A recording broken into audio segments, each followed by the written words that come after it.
now political consultant Michael Geoghegan. Mr. Geoghegan, what's your take on this? Should we be concerned about this, or is this not really a big deal?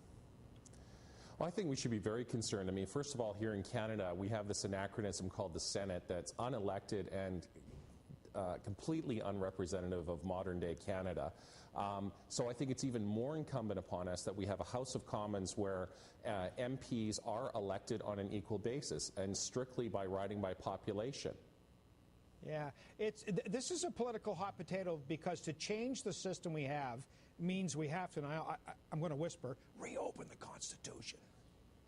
Well, you know what? We can give a mulligan to Prince Edward Island, and no one wants to reopen the Constitution.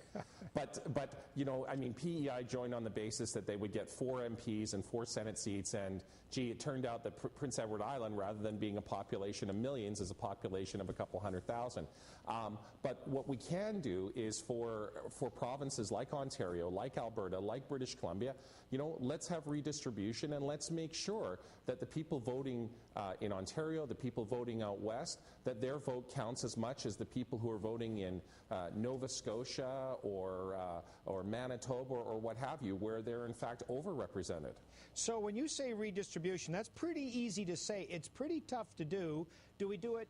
How often do we update? Like every couple of years, every 10 years, every 20 years? And do we have to change ridings when we do this? How do we do this? Well, I think the best way to do it is to have at the very least every other election there should be a redistribution. It should be done by an independent body like Elections Canada, and you know, those populations which are losing population, those provinces that are losing population, they're going to lose ridings. Those that are gaining population are going to gain ridings. And hey, for those provinces, do what you can to encourage more people to move there. But the fact is that our House of Commons should reflect modern-day Canada, not the way it was 30 years ago. And should this be a process that we move at some arm's length from the parties? Absolutely.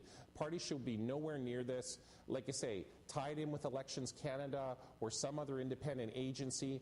And, you know, there's going to be a real benefit to all political parties in this because, for example, you know, if you take a city like Vancouver, very metropolitan, very diverse ethnically, you know, it's a situation where all political parties, the Conservatives, the Liberals, the NDP, I mean, they all have supporters there. They're all going to get representation there. And so if we have a more representative House of Commons, then we get away from this illusion that, you know, Tories are from the West and Liberals are from Eastern Canada. In fact, there's Liberals right across Canada, there's Conservative voters right across Canada, there's NDPers right across Canada. And if we have ridings that represent Canada and everyone gets an equal vote, then you'll see a more equitable distribution of representation for all the major federal political parties right across Canada.